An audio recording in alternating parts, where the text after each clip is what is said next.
ذكر بعض أهل العلم أن رجلا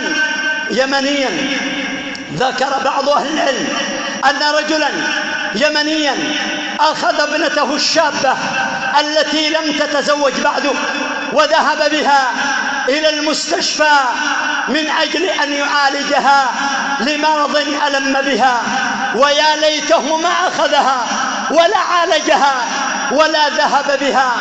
فلما وصل إلى المستشفى أجريت لها بعض الفحوصات، ومن شدة الزحام وكثرة النساء اختلطت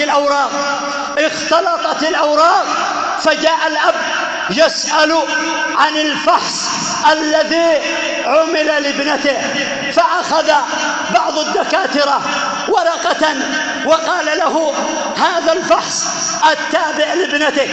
قال: ما النتيجة؟ قال: ابنتك حامل. فكانت صدمة كبيرة لا يطيقها الأب ولا يتحملها، وهذا الفحص ليس لهذه البنت الشابة، إنما هو لامرأة أخرى متزوجة.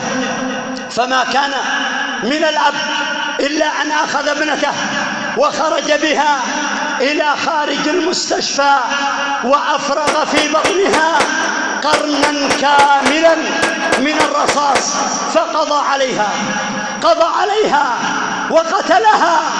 بعد ذلك بدأ يفكر: لعل هذه الورقة ليست لابنتي. رجع إلى المستشفى فقال لهم: ما الاسم الذي في هذه الورقة؟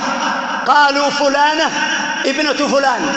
قال: هذا ليس اسم ابنتي. ما اسم ابنتك؟ قال: فلانة بنت فلان. فبحثوا عن الورقة ووجدوها، فإذا بالفحص وإذا بالنتيجة شيء آخر. لكن ما الفائدة؟ قد وقع الفأس في الرأس. فماذا حصل؟ هذا الأب أصيب بجلطة، فبقي فترة مصاب بتلك الجلطة، وبعد أن تعافى وبدأ يمشي صعد إلى عمارة مرتفعة ورمى بنفسه من عليها فقتل نفسه. جمع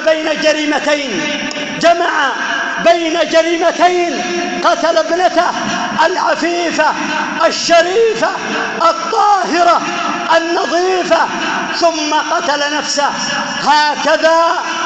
هكذا تفعل العجلة بأصحابها، وهكذا يعمل الطيش بأهله.